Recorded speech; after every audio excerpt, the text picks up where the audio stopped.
बिस्मिल्लाहिर्रहमानिर्रहीम। Dear students, आज का हमारा टॉपिक जो है वो है कंस्ट्रक्शन ऑफ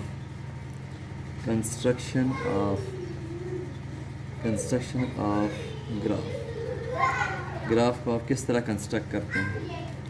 आज का हमारा ये टॉपिक है construction of graph.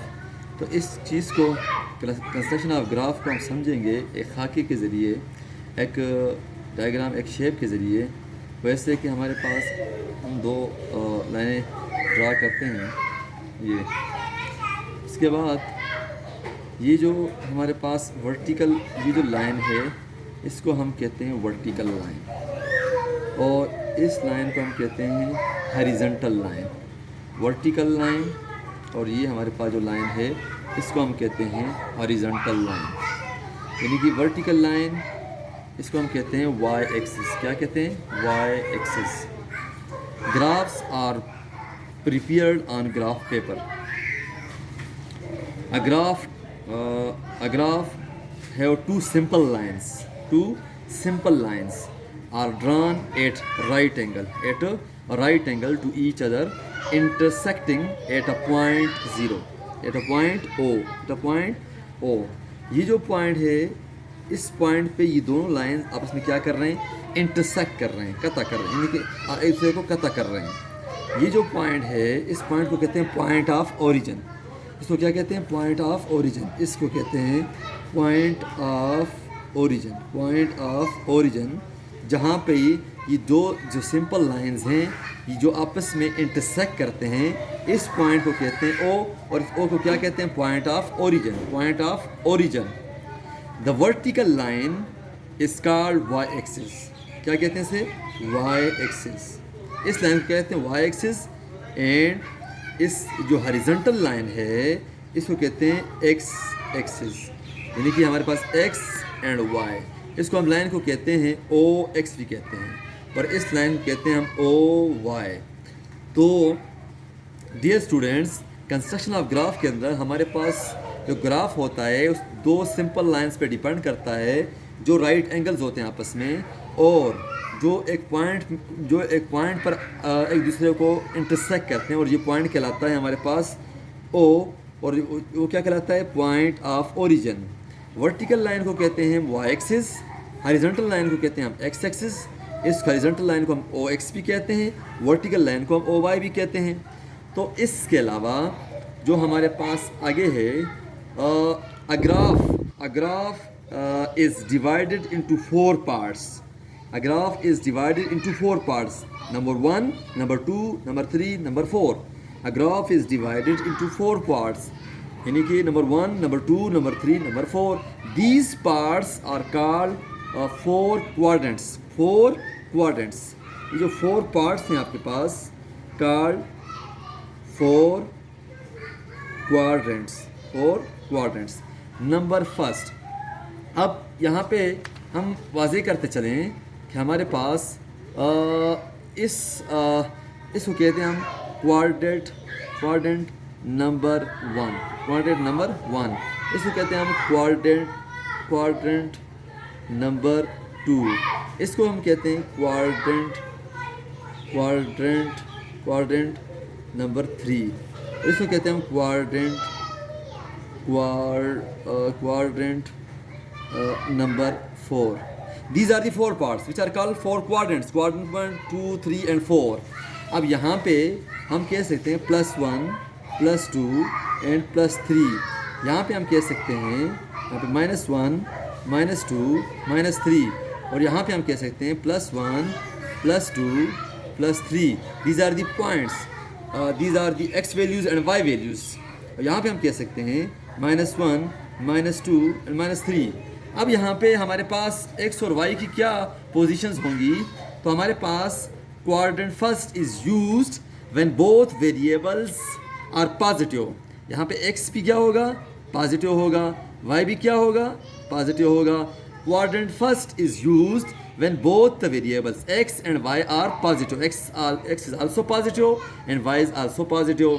Quadrant second is used when the value of x is negative. x की वैल्यू क्या होगी? नेगेटिव होगी। क्या होगी? नेगेटिव होगी। एंड y की वैल्यू क्या होगी? पॉजिटिव होगी। तो when the value of x is negative and the value of y is positive, this is called quadrant second. Quadrant second is used when x value is negative and y value is positive, यानी कि हमारे पास x क्या होगा, negative होगा, और हमारे पास y क्या होगा, पॉजिटिव होगा. अब quadrant third is used when both variables are negative. Quadrant third is used when both the variables x and y are negative, यानी कि x भी हमारे पास क्या होगा, नेगेटिव होगा, यहाँ पे y भी हमारे पास क्या होगा, नेगेटिव होगा हमारे पास. अब quadrant 4 is used when x क्या होगा, पॉजिटिव होगा, एंड y क्या होगा, नेगेटिव होगा. y क्या होगा, नेगेटिव होगा. तो दीज आर दी 4. ये कंस्ट्रक्शन ऑफ ग्राफ के लिए हमारे पास क्या है, दो सिंपल लाइंस हैं जो आपस में इंटरसेक्ट करते हैं. वो पॉइंट है वो ओरिजिन कहलाता है. हमारे पास 4 पार्ट्स हैं. These parts are called quadrants. First second third and fourth. First quadrant के अंदर both variables are positive. Second variable के अंदर हमारे पास x negative y positive. Third quadrant के अंदर हमारे पास x नेगेटिव y नेगेटिव. और फोर्थ क्वाड्रेंट के अंदर हमारे पास x negative, x positive and y negative, x positive and y negative. तो अब हम मज़ीद आगे जाते हैं. बिस्मिल्लाहिर्रहमानिर्रहीम. बच्चों, हम अपने टॉपिक को मज़ीद आगे लेके चलते हैं. जैसे कि मैंने उस दिन आपको वीडियो के अंदर बताया था कि हम कुछ डायग्राम्स आपके सामने डिस्कस करेंगे. सिंपल बार डायग्राम, मल्टीपल बार डायग्राम, कंपोनेंट बार डायग्राम, सब डिवाइडेड रेक्टेंगल्स एंड पेक्टोग्राम्स. अब हम सिंपल बार डायग्राम क्या होता है और ये किस तरह हम ड्रा करते हैं, ये हम सीखेंगे. सिंपल बार डायग्राम. अब सिंपल बार डायग्राम क्या होता है और ये किस तरह हम ड्रा करते हैं, क्या होता है, पहले हम ये डिस्कस करते हैं. A simple bar diagram can be drawn either on horizontal और वर्टिकल बेस. या तो आप इसको यानी कि आप यूँ ड्रा करते हैं या आप इसको क्या करते हैं, यू ड्रा करते हैं. ठीक है. ये जो आपको नज़र आ रहे हैं ये चीज़ें, इसको हम बार्स कहते हैं. क्या कहते हैं, बार्स. दूसरी बात, bars on horizontal base are more common. ये जो चीज़ है ये बहुत कॉमन है. A bar diagram is simple to draw and easy to understand. Same colour is given to all bars. This diagram is widely use for comparing simple magnitudes. इसकी जो general shape बता रहा हूँ आपको, सिंपल बार diagram किस तरह इसकी shape किस तरह होती है, ये देखें. इसकी शेप यूँ होती है. ये आपके पास, इसको आप बार कहते हैं. ये दूसरा बार हो गया, ये तीसरा बार हो गया. दूसरी बात जो याद रखने की है, सिंपल बार डायग्राम के अंदर आपके पास एक ही फैक्टर होता है, एक ही कैरेक्टरिस्टिक होता है. तो इसलिए आप सिंगल बार्स ड्रा करते हैं और सारे बार्स के अंदर आप एक ही कलर को मेंटेन करते हैं ताकि आपके पास जो डायग्राम बनता है उसकी जो अट्रैक्शन हो वो अच्छी हो. कलर्स के साथ जितने भी बार्स होंगे उन सब के अंदर एक ही कलर होगा. तो हम एक एग्ज़ाम्पल देखते हैं. फॉर एग्ज़ाम्पल हम एक एग्ज़ाम्पल के ज़रिए एग्ज़ाम्पल देखते हैं और एग्ज़ाम्पल को देख के हम बार डायग्राम को, सिंपल बार डायग्राम को ड्रा करते हैं. हमारे पास एग्ज़ाम्पल क्या है, हमारे पास मंथ्स हैं. क्या है, मंथ्स. हमारे पास क्या है, मंथ्स हैं. और दूसरी तरफ साथ में क्या है, number of cows sold. Months क्या है हमारे पास, जनवरी. फिर क्या है हमारे पास, फरवरी. फिर हमारे पास क्या है, मार्च. फिर हमारे पास क्या है, अप्रैल. अब यहाँ पे ये हमारे पास डेटा है, हमारे पास एग्जांपल का डेटा है. हमारे पास मंथ्स हैं. ईयर कौन से हमारे पास, ईयर हमारे पास है 2016.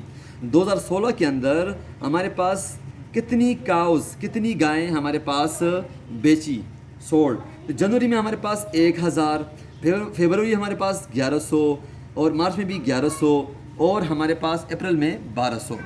अब उससे क्वेश्चन ये बनता है कि ये जो डेटा है इस डेटा को आप किसके ज़रिए रिप्रेजेंट करो, किसके ज़रिए, represent by simple bar diagram कि रिप्रेजेंट दिस डेटा सेट. ये जो हमारे पास डेटा है, मंथ्स हैं, महीने हैं 4, जनवरी, फरवरी, मार्च, अप्रैल. और नंबर ऑफ काउ सोल्ड कि जनवरी में 1000 काउ चली गई, फरवरी में 1100, मार्च में 1100, अप्रैल में 1200. कह रहा है कि इस डेटा को एक सिंपल बार डायग्राम के ज़रिए जाहिर करो. तो आप क्या करेंगे, हमारे पास एक ही फैक्टर है यहाँ पर, एक ही कैरेक्टरिस्टिक है, वो है नंबर ऑफ काउज सोल्ड। तो हम यहाँ से पता चल जाएगा कि हमें सिंपल बार डायग्राम को ड्रा करना है। किस तरह ड्रा करेंगे, हम वर्टिकल लाइन लगाएंगे, फिर हम यहाँ पे क्या करेंगे, हॉरिजॉन्टल लाइन लगाएंगे। हम हॉरिजॉन्टल लाइन पर हम किसको रख लेते हैं, मंथ्स को, महीनों को, किसको रख लेते हैं, मंथ्स को, यानी कि जनवरी, फरवरी, मार्च, अप्रैल, इसको अप्रैल। इधर हम किसको रख लेते हैं, इधर हमारे पास क्या है, काउज सोल्ड, काउज सो इधर उसको रख लेते हैं। तो हमारे पास क्या इधर हम क्या एलान, यहाँ पे जो वाई एक्सिस है, एक्स एक्सिस पर हमने किसको रखा, मंथ्स को रखा, और वाई एक्सिस पर किसको रखा, नंबर ऑफ काउज सोल्ड, उसको रखा। अब यहाँ पर हम लिखेंगे, हम स्केल से बना देंगे 1000, 1100 और 1000, 1100, 1200। अब जनवरी में कितने काउज गई हमारे पास, 1000। तो हम एक बार को ड्रा करेंगे, उस बार की लेंथ क्या होगी, जितनी हमारे पास काउज गई हैं, काउज हमारे पास सोल्ड हुई हैं। तो जनवरी में कितनी है, 1000। तो हम यहाँ से स्टार्ट करेंगे, यहाँ पे यहाँ तक स्टॉप करेंगे, फिर यहाँ से यहाँ तक फिर स्टॉप करेंगे। ये हमारे पास जनवरी के अंदर कितनी काउज आ गई, 1000। कितनी आ गई, 1000। इसके अंदर कलर कर दें, क्या कर दें, कलर कर दें, कोई भी एक कलर कर दें, मर्जी आपकी, ब्लू, रेड, जो भी करना चाहते हैं आप। फिर फरवरी में याद रखिएगा, हर बार की जो विड्थ है वो बराबर होनी चाहिए, उनके दरमियान जो विड्थ है वो भी बराबर होनी चाहिए। तो फरवरी के अंदर कितने, 1100। तो हम कहते हैं 1100, यहाँ पे स्टॉप करते हैं, यहाँ से स्टार्ट करते हैं, स्टॉप करते हैं। तो फरवरी में कितने हैं हमारे पास, 1100। इसके अंदर कलर को, इसके अंदर भी हम क्या करते हैं, कलर को मेंटेन करते हैं, जो कलर यहाँ पे होगा वही कलर यहाँ पे भी होगा। मार्च के अंदर कितने हैं, उसमें भी 1100 हैं, तो 1100 ये। अब यहाँ पे मेरे पास स्केल नहीं है, लेकिन आप लोग स्केल के साथ बनाएंगे। अब यहाँ पे रेड कलर है, यहाँ भी रेड कलर है, यहाँ भी रेड कलर है। यहाँ कितने गाइस हैं सोल्ड हुई हैं काउज, 1100। ये रेड कलर, मार्च, फरवरी, जनवरी। आप अप्रैल के अंदर कितने हैं, 1200। ये लेकिन 1200 रेड कलर करिए इसको, कितना, 1200। अब यहाँ पे याद रखिएगा, मेरे पास स्केल नहीं है, लेकिन ये जो विड्थ है ये बराबर होनी चाहिए, और बार्स की जो विड्थ है वो भी बराबर होनी चाहिए, और जो हाइट है बार्स की वो वैल्यूज़ के बराबर है, फ्रीक्वेंसी के बराबर है। जितनी उसकी वैल्यूज़ होगी उतनी उसकी हाइट होगी। अब यहाँ पे क्वेश्चन ये बनता है, ये तो बन गया हमारे पास सिंपल बार डायग्राम। अगर हमारे पास ये डेटा नहीं है, कोई आपसे पूछे कि इस ग्राफ को एक्सप्लेन करो, इस डायग्राम को एक्सप्लेन करो, किसको, डायग्राम को एक्सप्लेन करो, डायग्राम को, ये डायग्राम है, डायग्राम को एक्सप्लेन करो। तो आप उससे कहेंगे यार सिंपल सी बात है, हमारे पास नंबर ऑफ काउज जो सोल्ड हुई हैं वाई एक्सिस पर हमने लिखी हैं, और जहाँ हमारे पास मंथ्स हैं वो हमने एक्स एक्सिस पर लिखी हुई हैं। वो अगर पूछे आपसे, कोई भी पूछे आपसे कि बेटा बताओ सबसे ज़्यादा काउज किस महीने के अंदर सोल्ड हुई, तो आप उसे क्या कहेंगे, अप्रैल के अंदर। किसके अंदर, अप्रैल, क्योंकि यहाँ पे बार की हाइट सबसे ज़्यादा है। और सबसे कम किस महीने के अंदर सोल्ड हुई, तो आप उसे एकदम कहें कि जनवरी के अंदर। क्यों, क्योंकि जनवरी के अंदर देखें बार की हाइट क्या है, कम है, सिंपल सी बात है। और इन दोनों के अंदर क्या है, बराबर है, इन दोनों के अंदर क्या है, बराबर है। तो याद रखिएगा, this is called simple bar diagram. ये है हमारे पास एक ही फैक्टर, इसके अंदर हमारे पास एक ही कैरेक्टरिस्टिक होता है, एक ही फैक्टर होता है। तो इसके अंदर आपने एक ही कलर रखना है, और हर बार दूसरे बार से अलग होगा, और हर बार के दरमियान जो डिफरेंस जो विड्थ होगी, स्पेस होगा, वो बराबर होगा। और इनकी जो बार की जो विड्थ होगी ये बराबर होनी चाहिए। ओके।